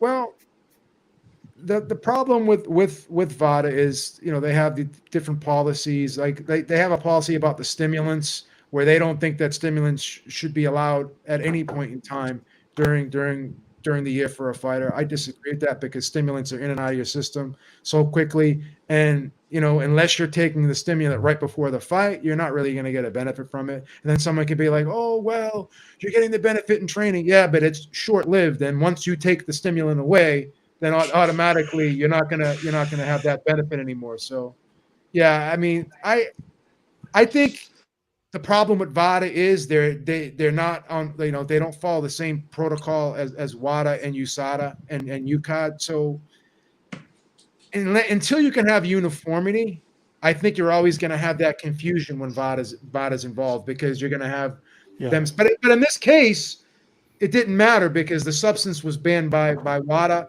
USADA, and UCAD anyway. Yeah. It didn't matter.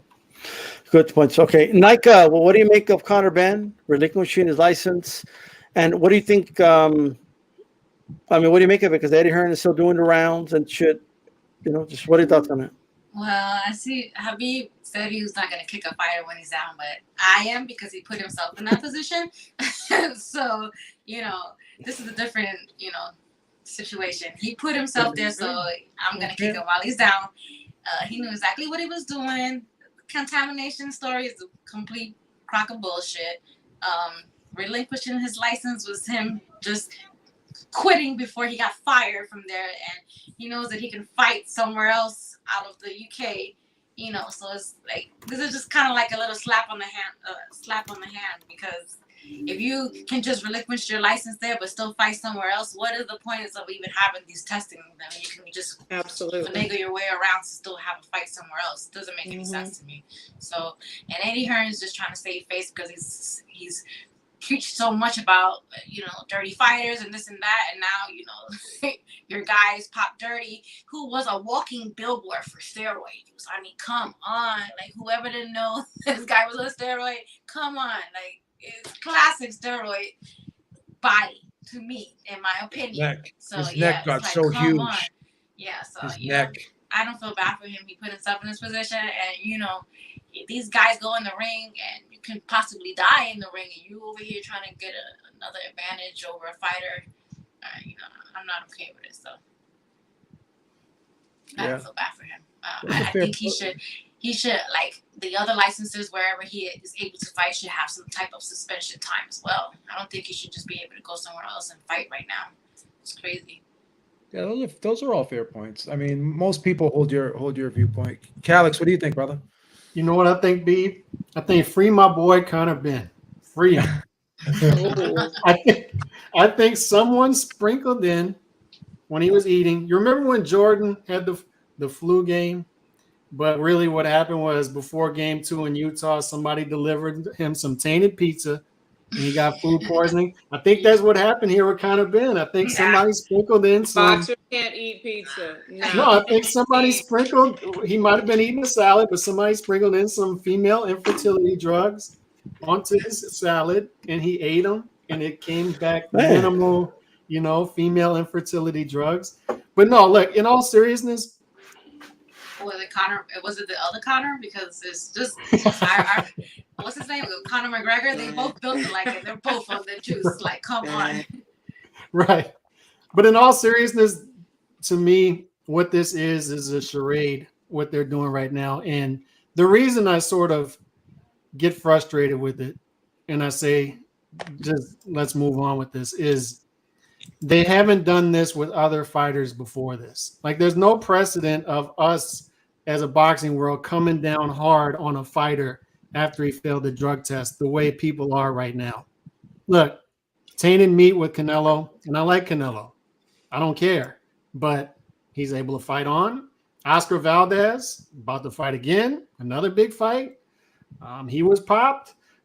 These same boxing journalists that are out there virtue signaling about all these drug testing and 3-year ban, 5-year ban are voting in fighters who are known drug cheats left and right into the Hall of Fame. So there's just no precedent of boxing being tough on fighters who pop dirty. And there's no precedent that going forward we're going to do anything about this anyway. So what I'm saying is this is all a charade. Give them this little slap on the wrist like they've done to everybody else, and let's move on. But from what I've heard, though, from people in the know, is him giving up his license didn't have anything to do with the actual drug testing. That's something else. So I think that's perception out there that he gave it up due to the drug testing. It's something else going on behind the scenes that we don't know about. But not a good look, obviously, but nothing's going to be done about this. Now, there's no consistency. There's no consistent pattern on how we deal with drug cheats. And for some reason, Conor Benn has been the dude that the boxing world has decided we're going to go hard. We're going to go heavy on this dude for testing positive when we've let everybody before slide. I don't get it. Andre Berto test positive. He got some over the counter from GNC. Yeah. Canelo, tainted meat, right? Mm-hmm. So I don't know. It's Eddie Hearn's hypocrisy. It's Eddie Hearn's hypocrisy. But you know what, B? Everybody's hypocrisy. It's not just Eddie Hearn. It's everybody. Eddie Hearn made a point. Me and D-Style talked about this last week. Hypocrisy doesn't stick to promoters anyway. They don't care. So you're not going to nail them on hypocrisy. It's the hypocrisy of everybody. And D-Style was asking earlier, if you're a fighter, would you go over to fight match room and agree to VADA testing, knowing this is, look, I guarantee you, behind the scenes, when Conor Benn tested positive, the other fighters weren't saying, oh, I'm not going to go over there and fight a matchroom fighter on VADA. They were saying, I can't believe this dude still has this stuff in his system. How did he not get this out of his system? Should have been cycled out. It's sort of a wink thing that you cycle off before the drug testing even happens. Good points. But let's proceed here. Christine, what are your thoughts on Conor Benn? Relinquishing license. I'm with Micah. I mean, he put himself in this situation. Do I think he's the first? No, he's not. Like, there's been many. So yeah, I mean, you're gonna get kicked, and you are the poster boy right now. Am I mad at Eddie for going around and like rallying for his guy? No, because this is business. It's like, this is where his money comes from. So he's gonna do what he has to do. Did he know? Maybe not. Maybe he didn't know everything, but he knew some things.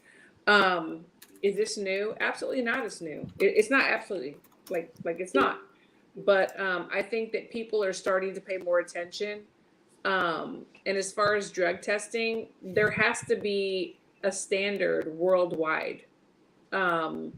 Because what did Eddie say? VADA is optional, So there has to be something that's not optional.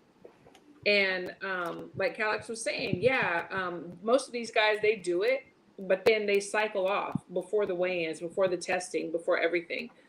It's a problem. I've said it before. One of my guys, fought for a world title, and I won't say who he fought because he's still up there, and he was definitely on something. My guy was never the same, and it's life or death. So this is serious. Something has to be done. What's going to be done? I don't know, because money's involved. So when money's involved, it's almost like anything goes. But real quick, D-Star, I just want to make a quick point on what Christine just said.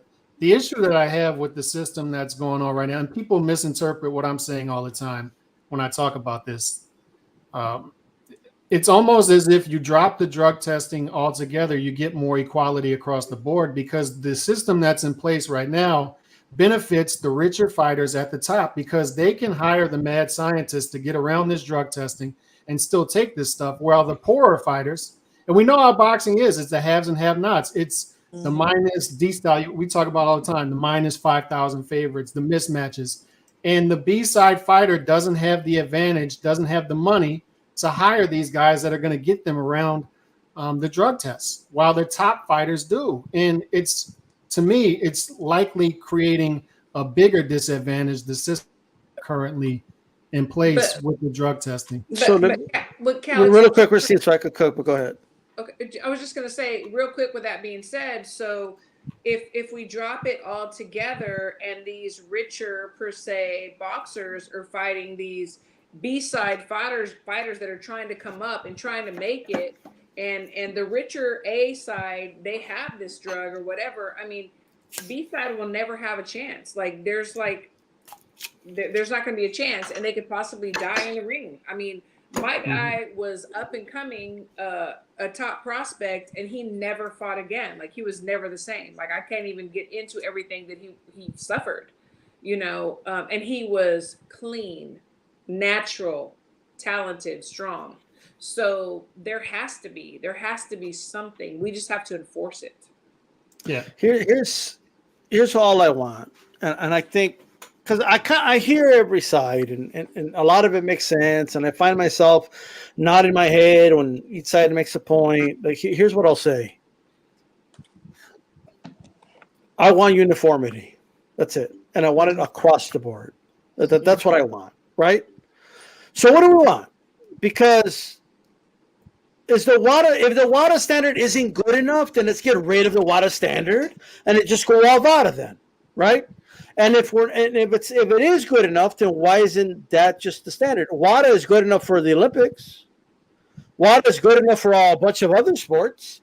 Yeah. USADA is what the UFC uses, and they do catch fighters, and they do get suspended. And UCAD works. They caught Tyson Fury, and Tyson Fury did a little retirement after that, right? So it's just what they're looking for and the type of testing they do and what their regulations allow or don't allow, what therapeutic use exemptions they allow or don't allow. That's really all it is. That's the only difference. WADA isn't incompetent; they just have a different standard. According to WADA standards, a stimulant outside of competition isn't a big deal. We could agree or disagree with that. They have the reasoning for that. According to WADA, it does matter. All right, and other substances matter in competition or not in competition. It's just different standards. That's really all it is at the end of the day. All right, it's not the competence of the testing.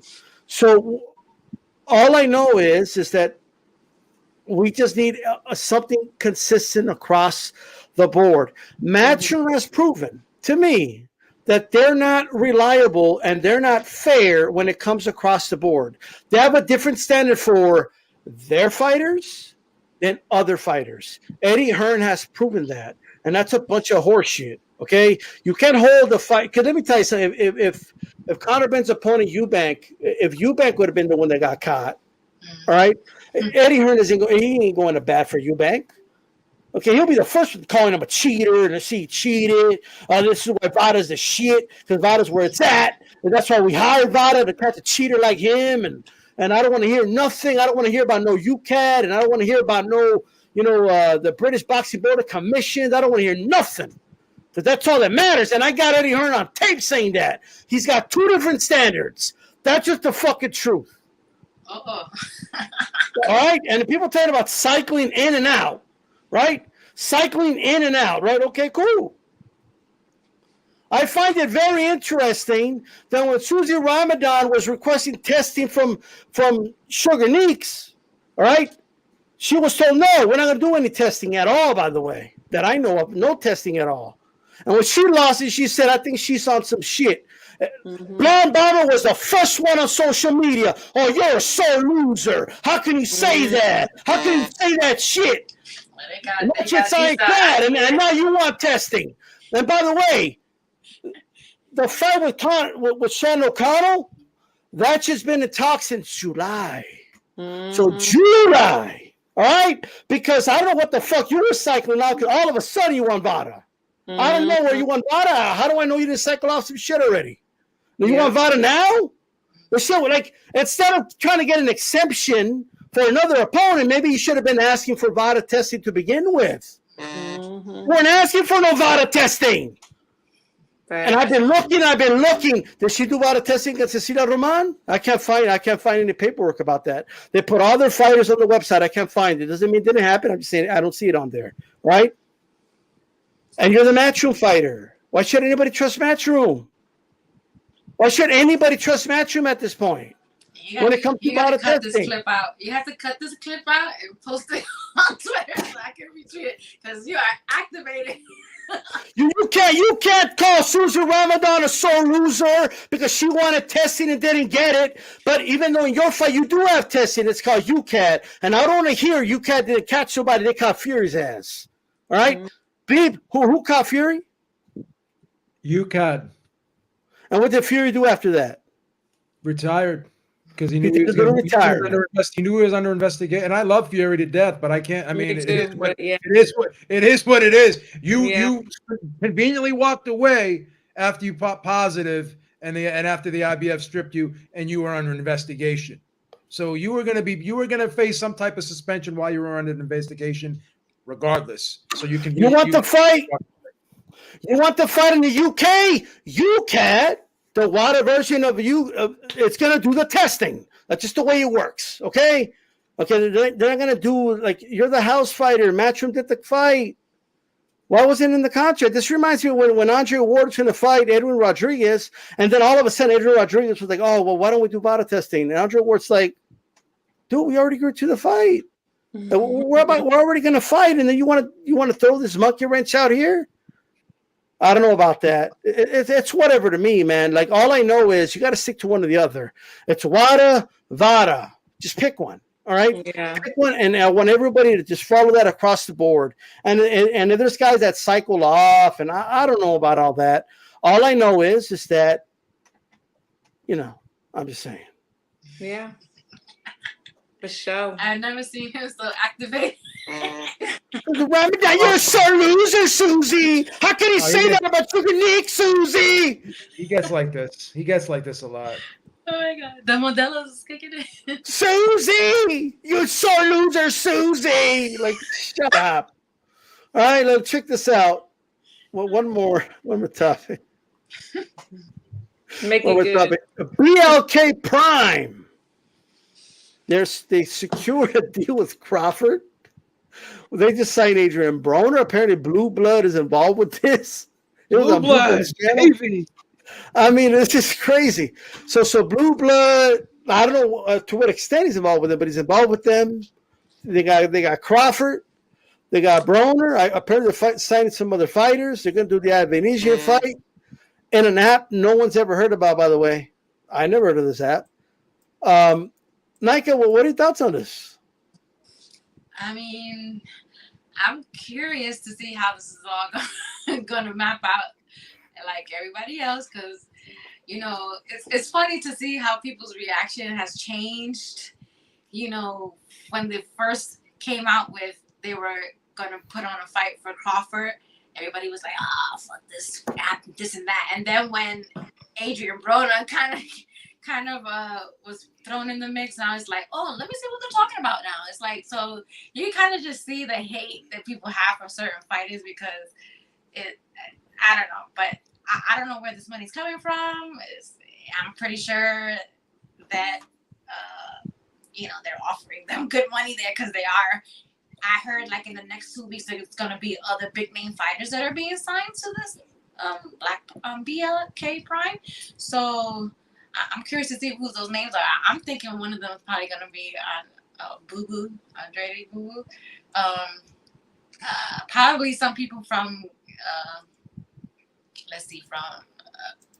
Broner's camp, like maybe Robert Easter. He hasn't had a fight in a while, but I think people will still be excited to see him have a fight.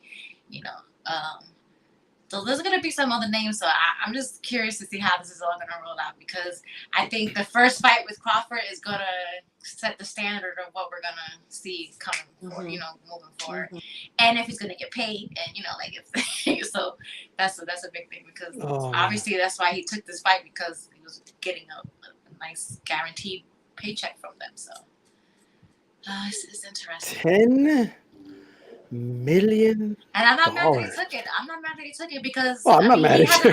he hasn't had a fight this year. So is he supposed to just keep sitting out and waiting for this negotiation with Spence to you know, drag along and not make money? I would have taken that shit too. Like, anybody, and the people that are saying that online that they wouldn't take that check are fucking liars. Like, you know, they would. Oh my god, they would probably suck dick to get that check. I don't even want to hear it. So. Yeah, so Whoa. so check it out. Calix, $10 million. Adrian Broner busted out a promo saying we're like death row. Like he said Crawford is the Snoop Dogg of boxing, and he said he's the Tupac of boxing. I guess he's about to get shot. I don't know, but he said he's a Tupac of boxing, and he said this is like death row. You don't got to worry no more about the promoters and the managers being on the videos, all in like, you know, all that different stuff. So what do you think? What do you make? Look, so far I'm a day one BLK Prime fan, but one thing I will say though, they have to get better. So far, it's just an observation as a boxing fan, and that's all I am here, a boxing fan. They have to get better with their production value, because if you watch this presser, you can't, like, if you have a big signing, you can't for 37 minutes just come on every couple minutes and say, let's get to 1,000 likes. Let's get to 1,000 likes. That's not how it works. And you can't have a wrinkled background. Like, it looked like Adrian Broner was coming off of his break in the break room of Home Depot in between asking for PTO for the holidays, and he's doing a press conference. You can't do that. Like, I don't know if y'all watched the press conference, but and this is all due respect, because if somebody is making moves out there, if this guy Blue Blood is making moves out there, good for him, man. And I cheer for the small entrepreneurs. I hope they're doing well. And if we're crowdfunding fights as fans, I'm all for that. But what I'll say is the production value has to get better, because you can't, if you're watching it, when Adrian Broner gets up there, he's telling him to stop videoing the iPhone and video Adrian Broner, not Adrian Broner on the iPhone. And it just wasn't a good look. It looked like like you just put in there, it looked like one of those hostage videos, like one of those Osama bin Laden cave videos. It just wasn't good. Well, he said that it wasn't an official, like, thing, because, you know, he has a big following on YouTube, so he just made the announcement that Broner was gonna be on there, but he said it wasn't like an official thing through. Well, that's good. That's good. So. And I do hope they make a run, but the issue, the headwind you go into when you're a new competitor in the boxing market is this. Like, and Triller found this out, 50 found this out with SMS Audio. Dame Dash, I don't know if people don't remember Dame DeBella Dame Promotions with Jadon Codrington. The music moguls seem to come in and try to do this move. It's a tough business, because what you have to do to pluck off fighters from these umbrellas is you have to overpay them in the beginning. You have to, in order to persuade them. And then you have to go after fighters who are overvalued, right? They're at the end of their career, or they feel like they're being shaken down by their current promoter. And that's the headwind that they have to find a way to make money early, or not lose a lot of money early. That way they can try to find a sustainable model and be there 3 years from now, be there 5 years from now. And it's going to be tough. It's going to be tough. I wish for their success. But just as a boxing fan, I want to see the fights. That's all I'm here for. I always have my reservations, because what we'll have here is they start off with good intentions, but what happens 5 years down the line, they're doing the same thing that all the other promoters are doing. So I'm just sitting back hoping this all works out for us, the boxing fans. Okay. All right. Let me say this before I go to Joe. Habib. So let's just hypothetical. I understand Blue Blood has a big following on here. He does. He gets about 10,000 views a video. Real good. You know what I mean? So let's say, hypothetically, let's say you all think it's going to convince all 10,000 people that watch that video to buy this fight? He's not. But let's say he does. Let's say he convinces, he's the Pied Piper making people buy pay-per-views. 10,000, all 10,000 buy it. Very impressive. Don't get me wrong. Is that enough to pay the $10 million you're paying Crawford? I'm just trying to figure out where they're going to find the money to pay $10 million to Crawford. That's not including what they're paying Avanesian. That's not including promotional costs. That's not including production costs. That's not including the undercard. I don't know. I guess I'll find out the more they go on. Obviously, there's investors involved, I'm sure. But Joe Beeb, what do you make of this? This new player in the game, brother. Like they're coming in hot. Is Beeb's Industries involved? This is very interesting because I've been hearing some stuff, and I don't know how true it is, but someone actually called into our show last week, and they were talking about this, and they were saying that Black Prime supposedly is backed by this large tech company in Silicon Valley, and they got like a lot of money, right? And if you watch Fight Hype's video when they interviewed Bob Arum today, because David Avanesian is promoted by Frank Warren, and obviously Bob and Frank have a working relationship together. And Bob was saying that David Avanesian's purse is already in escrow, so they already gave them their So that's a good sign. Yeah, they got the money, and it seems like they got a big backer, right? And most businesses in the beginning, they're lost leaders, right? You lose money in the beginning in the hopes of recouping it down the road, right? That's how it works. But like Calic said, are they going to be in it for the long haul? Because they are going to have a stable of fighters. Will there be more fighters that come over to their neck of the woods? A lot of questions have to be answered. But one good thing one good thing we can say, unlike Triller, is they seem to have the funds to pay the fighters, whereas Triller didn't, right? So if they're already putting, fighters' purses in escrow and they're already giving them substantial guarantees, then that's good for the fighters. But like I said, sometimes something short term has long term consequences, right? So you may have a short term positive outcome, but what are the long term consequences going to be? So that's what you have to look at. Sure. Okay. Christine, what do you make? Big players? I didn't even know about the escrow thing. That's very impressive. So no, you know what? I'm excited to see another player in the game. Honestly, I believe that they put like a signing bonus in place or something big up front. They had to, especially when it comes to Crawford. I mean, anybody that's ever been around Crawford even once or twice knows he's all about business. He doesn't play. He wants to win. He's not going to do anything that doesn't make sense and doesn't make money when it comes to his business and his career. So obviously there was something that piqued his interest that said, you know what, let's do this. Like I said, signing bonus, big upfront something. I don't know. And he's never been one to care about what other people thought. Like it's about what he needs to do, what he's going to do, and whatever. So I'm rooting for them. Like I hope that they make it, but like Calic said, are they going to last for 5 years? I don't know, because they have to have some deep pockets to be in this game. And so I'm very interested and intrigued to see what's going to happen in the next 5 to 10 years, if they even go to 10 years. I hope they do, but it's kind of exciting to have a new player in the game, honestly. Okay. You know what the interesting thing is? If Broner is being offered an 8-figure deal for 3 fights, was he promised Crawford for one of those fights? Like would that fight be to me after Avanesian fight? So would that further hold up this? Well, from what I heard, they only offered Crawford that one fight so far. So if that was the deal, he would have had a 2-fight deal.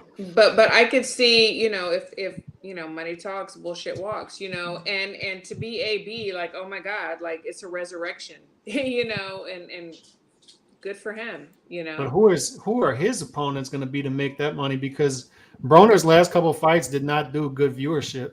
I mean, They you're didn't. right. You're right.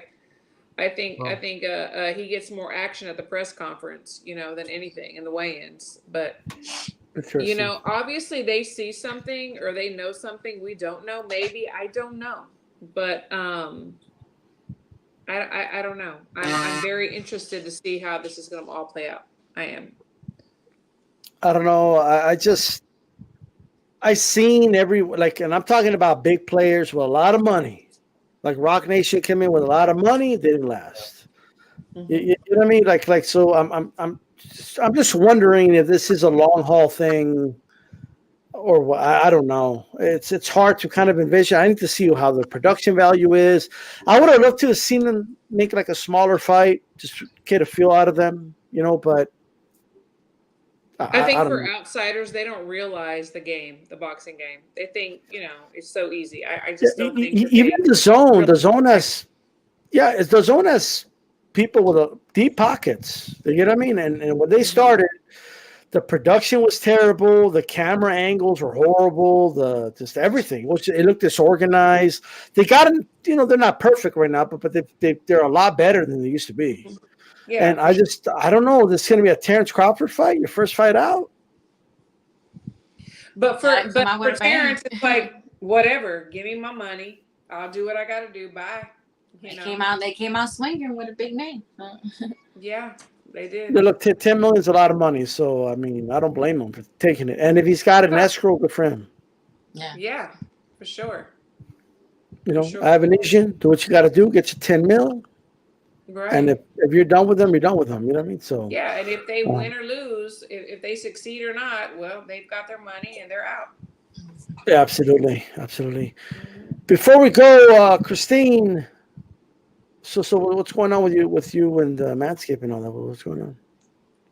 All I gotta say is I hope y'all are all clean shaven, trimmed up. But if you aren't, you can get 20% off and free shipping with Women Crushing It Wednesday, WICW code.